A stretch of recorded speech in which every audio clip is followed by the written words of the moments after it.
Salut, nouvelle vidéo, changer de vie, vivre à la campagne. Aujourd'hui on va parler développement personnel, réussite, productivité. Comment réussir sa soirée?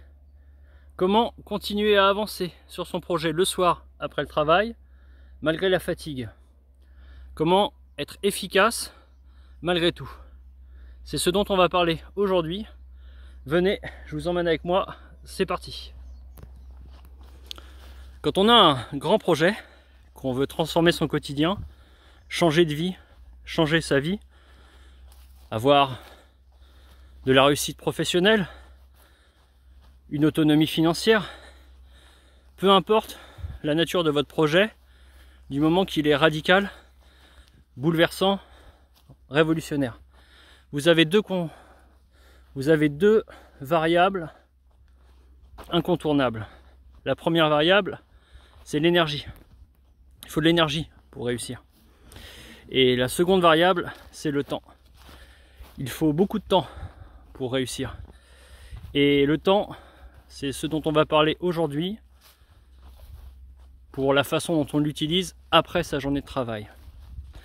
Sur une journée de 24 heures, on va dire que vous avez 8 heures consacrées au sommeil, une dizaine d'heures consacrées à votre métier, à votre travail, et le reste, c'est votre temps libre. Vous en faites l'usage que vous voulez, mais bien souvent, quand on a un grand projet, c'est pendant ce temps libre qu'il faut travailler à la réussite de ce projet. Et donc quand on rentre du travail, c'est là où on est le plus libre, le plus disponible. Théoriquement, c'est là qu'on devrait consacrer 100% de son temps à son projet. Mais, parce qu'il y a des mais, on a des contraintes familiales, on a des contraintes de fatigue. Après une journée de travail, c'est bien compréhensible. Surtout si vous avez un métier physique, et même un métier de bureau, on en sort fatigué, au moins mentalement. Bref, il faut réussir à faire, malgré ces contraintes, des avancées sur son projet. Et donc prenons le parti de voir chronologiquement comment ça peut se passer, une soirée réussie. Alors quand je parle de réussir sa soirée, évidemment, c'est pas comment faire la fête, comment faire la fiesta. Ça, la bamboula, c'est ce qu'on fait quand on a réussi, quand on est parvenu à ses fins, à son objectif. Évidemment, tant qu'on n'a pas changé sa vie, pas de distraction, on est en monk mode. On doit charbonner, produire, réussir. Ça doit occuper tout notre esprit. Et donc le soir, quand on rentre du travail, la première chose à faire, c'est d'essayer de reprendre de l'énergie. Ça va passer par prendre une collation équilibrée, saine. Vous pouvez prendre par exemple quelques flocons d'avoine, un fromage blanc et un fruit frais. Vous hydratez avec de l'eau, évidemment. Et vous pouvez faire une sieste. Mais alors attention, il ne s'agit pas de faire une sieste longue qui va durer une phase de sommeil, parce qu'on n'a pas le temps. 1h30 c'est trop long. Une phase de sommeil ça dure 1h30. On ne peut pas se permettre de perdre 1h30 à dormir. Donc on va plutôt s'orienter sur une sieste parking, une sieste énergisante d'une vingtaine de minutes. Vous mettez un réveil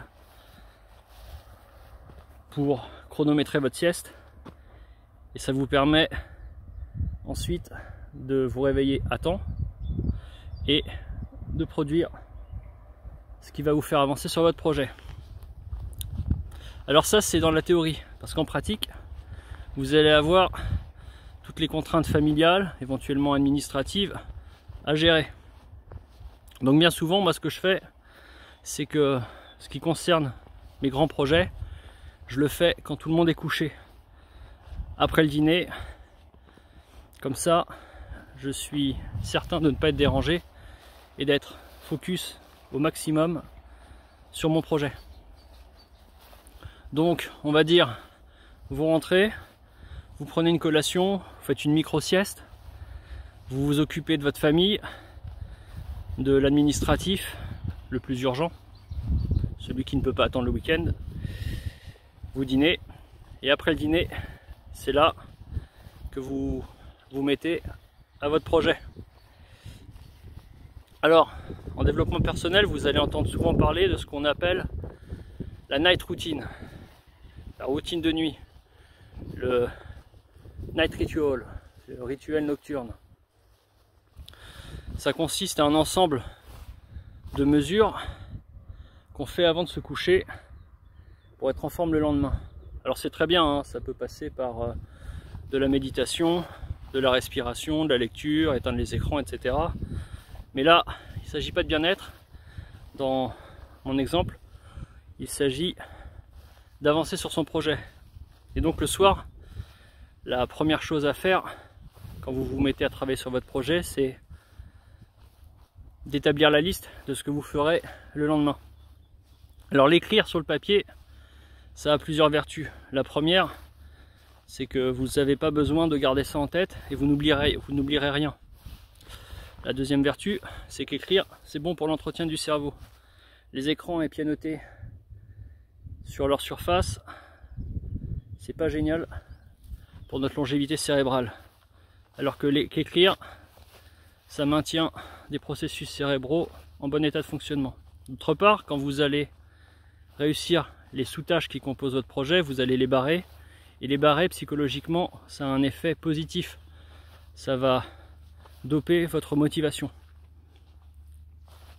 Maintenant qu'on a vu ce point organisationnel, si vous êtes très fatigué, vous pouvez accomplir par avance des tâches récurrentes du quotidien que vous auriez accomplies le lendemain. Vous prenez de l'avance sur le lendemain. Comme ça, le soir, vous n'avez pas de temps mort. Certes, vous n'avez peut-être pas l'énergie pour réaliser des tâches en rapport avec votre projet, mais vous allez avoir avancé sur des tâches qui vont vous prendre du temps le lendemain. Vous gagnez de l'avance. Réussir sa soirée et avancer sur son projet malgré tout.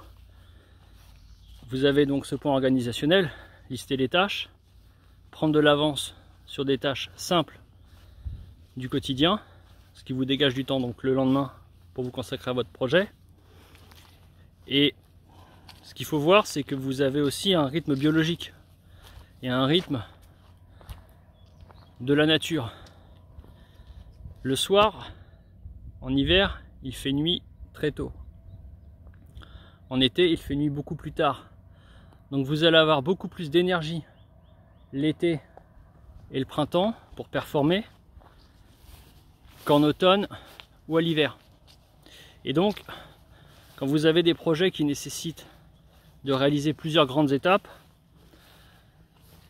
qui prennent parfois plusieurs années, vous pouvez savoir à l'avance que cet été, ce printemps, vous allez accomplir des tâches chronophages le soir et vous serez moins fatigué par le fait qu'il fait encore jour dehors. Votre corps, votre esprit ne considéreront pas qu'il est l'heure d'aller se coucher et donc vous serez plus énergique. Donc c'est là qu'il faut mettre les tâches les plus chronophages sur un projet qui demande plusieurs mois ou plusieurs années pour être réalisé. A contrario, l'hiver et l'automne, vous aurez moins de temps libre le soir parce que vous serez fatigué très vite car votre corps, votre esprit va se caler sur le rythme de la nature. Malgré les lumières artificielles, quand vous regardez par la fenêtre, vous voyez bien qu'il fait nuit à 6 heures et automatiquement vous serez moins performant pour réussir. Donc réussir sa soirée, ça passe aussi par le fait de se connaître soi-même et de se rappeler qu'on est un individu au milieu d'un environnement naturel. Même s'il y a beaucoup d'artificialité qui contrecarre plus ou moins efficacement cet état de fait, vous êtes soumis malgré tout à la lumière du jour. Et donc réussir un grand projet, ça nécessite de profiter de sa soirée au maximum pour avancer dessus, à certains horaires et à certaines périodes de l'année. Abonnez-vous, likez, commentez, partagez, ça m'encourage et soutient le projet. D'avance, merci. À plus!